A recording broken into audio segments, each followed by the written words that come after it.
തിരുവനന്തപുരം ഈസ്റ്റിൻ്റെയും തിരുവനന്തപുരം വെസ്റ്റിൻ്റെയും ഭാഗങ്ങൾ കൂട്ടിച്ചേർത്ത് 2011 രൂപപ്പെടുത്തിയതാണ് തിരുവനന്തപുരം മണ്ഡലം. സെക്രട്ടേറിയറ്റ് ഈ മണ്ഡലത്തിലാണ് നിലനിൽക്കുന്നത്. അതുകൊണ്ട് തന്നെ രാഷ്ട്രീയ ഭരണ അന്തർനാടകങ്ങൾ അടുത്തുനിന്ന് അറിയുന്നവരാണ് ഇവിടുത്തെ ജനങ്ങൾ. ഭരണമാറ്റത്തിൻ്റെ കാറ്റ് അവർ മുൻകൂട്ടി അറിയുകയും ചെയ്യുന്നു.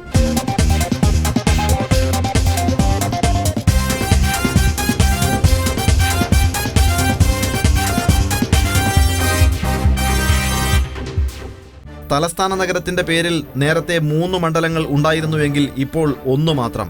ഈസ്റ്റ്, വെസ്റ്റ്, നോർത്ത് മണ്ഡലങ്ങൾ ഇല്ലാതായി. പകരം തിരുവനന്തപുരം എന്ന പേരിൽ 1 മണ്ഡലം മാത്രമായി. മറ്റു സ്ഥലങ്ങൾ ചേർന്ന് വട്ടിയൂർക്കാവ്, നേമം മണ്ഡലങ്ങൾ വന്നു. തിരുവനന്തപുരം വെസ്റ്റിന്റെ പ്രധാന ഭാഗങ്ങളും ഈസ്റ്റ് മണ്ഡലത്തിന്റെ കുറച്ചു ഭാഗങ്ങളും ചേർന്നതാണ് തിരുവനന്തപുരം മണ്ഡലം. 235 കോടി രൂപ ചെലവിൽ നടപ്പാതകളോടെ നവീകരിച്ച നഗര റോഡുകൾ, തകരപ്പറമ്പ് ആനയിറ മേൽപ്പാലങ്ങൾ, മുട്ടത്തറ മാലിന്യ ശുദ്ധീകരണശാല മുതൽ പുതിയ മെഡിക്കൽ കോളേജും തമ്പാനൂരിലെ നവീകരിച്ച ബസ് ടെർമിനൽ വരെ വികസന പട്ടികയിൽ നിരത്തിയാണ് തിരുവനന്തപുരത്ത് UDF വോട്ട് തേടുന്നത്.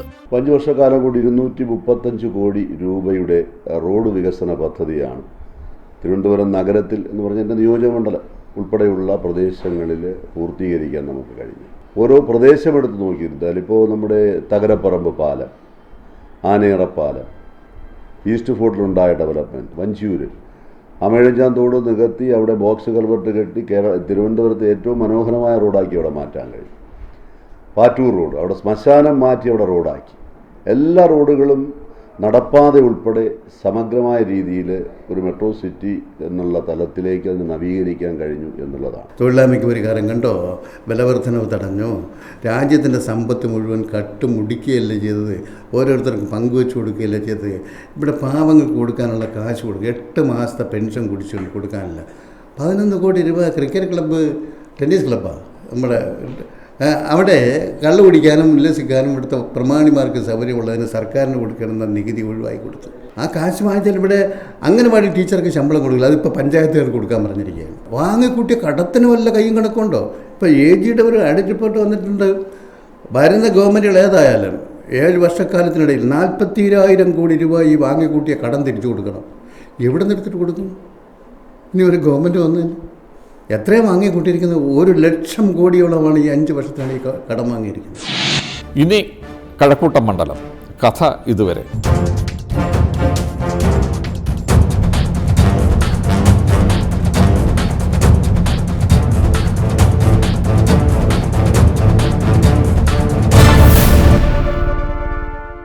വോട്ടുള്ള ടെക്കികളാവും ഇക്കുറി കഴക്കൂട്ടത്ത് വിധി നിശ്ചയിക്കുക. ആകെ വോട്ടർമാരിൽ 20%-ലധികവും വിവിധ സ്ഥലങ്ങളിൽ നിന്ന് ഇവിടെ എത്തി മണ്ഡലത്തിൽ താമസമാക്കിയവരാണ്. അവരിലധികവും ചെറുപ്പക്കാരുമാണ്. ഓൺലൈൻ രജിസ്ട്രേഷൻ വന്നതോടെ ടെക്നോ പാർക്ക് അടക്കമുള്ള സ്ഥാപനത്തിലെ നിരവധി ജീവനക്കാരാണ് ഇവിടെ വോട്ടർമാരായി മാറിയത്.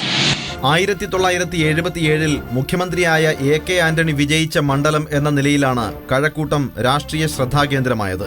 നിയമസഭാംഗമല്ലാതിരുന്ന ആന്റണിക്ക് വേണ്ടി തലേക്കുന്നിൽ ബഷീർ രാജിവെച്ച് മത്സരത്തിന് അവസരം നൽകുകയായിരുന്നു. പക്ഷേ ആന്റണി ജയിച്ച കഴക്കൂട്ടം മണ്ഡലത്തിന്റെ അതിർത്തി പലതവണ മാറി മറിഞ്ഞു. പഴയ തിരുവനന്തപുരം നോർത്തിന്റെ ഭാഗങ്ങളാണ് ഇപ്പോൾ മണ്ഡലത്തിലേറെയും. കഴക്കൂട്ടം, ആറ്റിപ്ര, ശ്രീകാര്യം, പഴയ ഉള്ളൂർ, കടകംപള്ളി എന്നീ പഞ്ചായത്തുകൾക്കൊപ്പം മെഡിക്കൽ കോളേജ് പഞ്ചായത്തിലെ ചില ഭാഗങ്ങളും ചേർന്നതാണ് ഇപ്പോഴത്തെ കഴക്കൂട്ടം. തിരുവനന്തപുരം കോർപ്പറേഷനിലെ 18 വാർഡുകൾ ചേരുന്നതാണ് ഈ മണ്ഡലം. സ്ഥാനാർത്ഥിക്കനുസരിച്ച് മുന്നണികളുടെ വോട്ട് മാറിമറിയുന്ന മണ്ഡലമാണ് ഇത്. 1980-ലും 82-ലും ഇരു മുന്നണികളിലുമായി മത്സരിച്ച് MM ഹസൻ വിജയിച്ചു. 87-ൽ ഇടത് സ്വതന്ത്ര നബീസ ഉമ്മാൾ വിജയിച്ചു. 91-ൽ MV രാഘവനിലൂടെ UDF മണ്ഡലം തിരിച്ചുപിടിച്ചു. 96-ൽ 1,00,000 വോട്ടിന്റെ ഭൂരിപക്ഷത്തിൽ കടകംപള്ളി സുരേന്ദ്രൻ മണ്ഡലം ചുവപ്പിച്ചു. 2001-ൽ കടകംപള്ളിയെ ആറ്റിങ്ങലിലേക്ക് മാറ്റി പകരം ബിന്ദു ഉമ്മർ സ്ഥാനാർത്ഥിയായി. ഇരു മുന്നണികളെയും വീഴ്ത്തി കോൺഗ്രസ് വിമതൻ MA വാഹിദാണ് വിജയിച്ചത്. 2006-ൽ വാഹിദിൽ നിന്നും മണ്ഡലം തിരിച്ചുപിടിക്കാൻ കടകംപള്ളിയെ വീണ്ടും ഇറക്കിയെങ്കിലും 275 വോട്ടിന് വാഹിദ് മണ്ഡലം നിലനിർത്തി. കഴിഞ്ഞ തവണ CPM-ലെ C അജയകുമാറിനെ 2196 വോട്ടിന് പരാജയപ്പെടുത്തി വാഹിദ് ഹാട്രിക് കുറിച്ചു.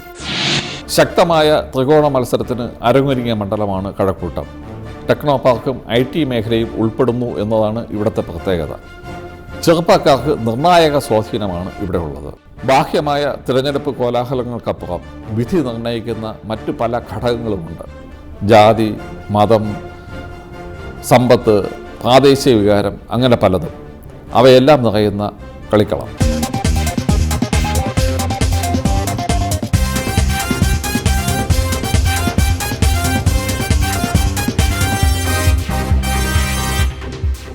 മെഡിക്കൽ കോളേജ്, RCC, SAT തുടങ്ങിയ ആശുപത്രികളുടെ വികസനം മുതൽ കാര്യവട്ടം അന്താരാഷ്ട്ര സ്റ്റേഡിയം വരെയുള്ള വികസനങ്ങൾ എണ്ണിപ്പറഞ്ഞാണ് UDF കഴക്കൂട്ടത്ത് വോട്ട് തേടാനൊരുങ്ങുന്നത്. സിറ്റിംഗ് MLA UDFന്റെ MA വാഹിദിൽ നിന്ന് മണ്ഡലം തിരിച്ചുപിടിക്കാനായി ഇടതുമുന്നണി അരയും തലയും മുറുക്കുകയാണ്. 4 മാസം മുൻപ് നടന്ന തദ്ദേശ തെരഞ്ഞെടുപ്പിൽ മണ്ഡലം നേടിയ 14,000 വോട്ടുകളുടെ മേൽക്കൈയാണ് ഇടതുമുന്നണിയുടെ പ്രതീക്ഷ.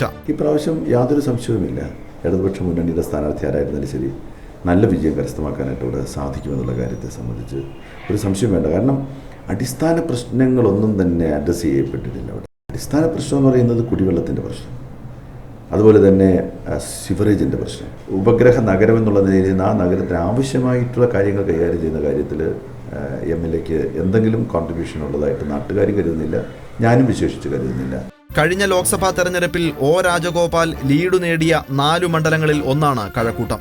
കഴിഞ്ഞ നിയമസഭാ തെരഞ്ഞെടുപ്പിൽ 7497 നിന്ന് വോട്ട് ഗ്രാഫ് കുത്തനെ മേലേക്ക് പിടിച്ച രാജഗോപാൽ ഗ്രാഫ് 41,829 എത്തിച്ചു. പക്ഷേ തദ്ദേശ തെരഞ്ഞെടുപ്പിൽ ഗ്രാഫ് താഴേക്ക് പോയി 3-ാം സ്ഥാനത്തേക്ക് പിന്തള്ളപ്പെട്ടു. ഇടതുമുന്നണി 42,108 വോട്ട് നേടിയപ്പോൾ BJPക്ക് 26,764 വോട്ട് നേടാനേ കഴിഞ്ഞുള്ളൂ. ലോക്സഭാ തെരഞ്ഞെടുപ്പിൽ രാജഗോപാലിന് ലഭിച്ച ഭൂരിപക്ഷം ആവർത്തിക്കാനാകുമെന്ന പ്രതീക്ഷയുമായി BJPയും പോരിനിറങ്ങുന്നു.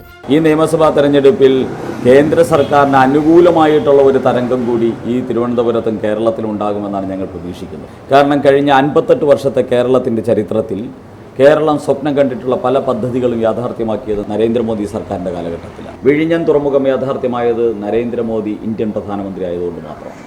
അതോടൊപ്പം തന്നെ കഴക്കൂട്ടം കാരോട് ദേശീയപാതയുടെ പണി യുദ്ധകാല അടിസ്ഥാനത്തിൽ മുന്നേറിക്കൊണ്ടിരിക്കുന്നു. കരമനയിൽ നിന്ന് കളിയിക്കാവളയിലേക്ക് ഒരു റോഡ് 6 വർഷം കൊണ്ട് മുന്നേറുന്നതും കഴിഞ്ഞ നരേന്ദ്രമോദി സർക്കാരിൻ്റെ കഴക്കൂട്ടം മുതൽ കാരോട് വരെയുള്ള പാത 6 മാസം കൊണ്ട് മുന്നേറുന്നതും തമ്മിലുള്ള വ്യത്യാസം തിരുവനന്തപുരത്തുകാർക്ക് മനസ്സിലായിരിക്കുന്നു. എന്താണ് ഭരണമെന്ന്, കേന്ദ്ര സർക്കാരിൻ്റെ ഗുണമെന്താണ് എന്ന് ഈ നാട്ടുകാർക്ക് മനസ്സിലായിരിക്കുന്നു. കടുത്ത ത്രികോണ മത്സരം നടക്കുന്ന തിരുവനന്തപുരം കഴക്കൂട്ടം മണ്ഡലങ്ങളിലൂടെയാണ് നമ്മളിന്ന് കടന്നുപോയത്. തിരുവനന്തപുരം ജില്ലയിലെ മറ്റു മണ്ഡലങ്ങളിലൂടെയുള്ള പോൾ ഡയറിയുടെ യാത്ര തുടരും.